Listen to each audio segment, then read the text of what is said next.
దూరంగా కొండ కనిపిస్తుంది కదా, ఆ కొండానికి ఒక ఊరు ఉంది. ఆ ఊరి పేరే దేవరపల్లి. ఊరు చూడడానికి చాలా అందంగా కనిపిస్తుంది కదా, కానీ ఊర్లో చాలా పెద్ద ప్రాబ్లం ఉంది. ఊరు కానుకొని ఒక అడవి ఉంది. ఆ అడవిలో ఒక చెట్టు ఉంది. అసలు ఆ చెట్టు ఊరు ప్రాబ్లం ఏంటో తెలుసుకుందాం రండి. అరే మా తాత చెప్పాడురా, మన ఊరు కనుక్కొని పక్కనే దేవతలని ఒక ఊరు ఉందిగా, అందులో ఒక అడవిలో చాలా బంగారం ఉందంట. ఈ రాత్రికి వెళ్ళి చూసొద్దామా? నిజంగా ఉంటుందా? అయితే ఈరోజు నైట్ వెళ్ళి చూసేద్దామా? అయితే నీ ఇష్టం వెళ్దాం వెళ్దాం. అయితే వెళ్ళి చూసేద్దాం. హాయ్ హలో గైడ్స్, నేను మీ సాయి కుమార్ నాగోతి.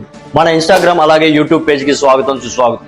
ఈరోజు నేను మీ ముందుకు రావడానికి గల కారణం మన దేవరపల్లి గ్రామం, దానికి ఆనుకున్న అడవి. అందులో వెళ్తున్న మనుషులు ఏమవుతున్నారు, అసలు ఆచూకీయే కనబడట్లేదు. దీని గురించి కనుక మీకు తెలిసి ఉంటే మన కామెంట్స్లో తెలియజేయండి. మీకు తెలియకపోతే తెలుసుకోవాలి అని అనుకుంటే పార్ట్ 2 కోసం వెయిట్ చేయండి.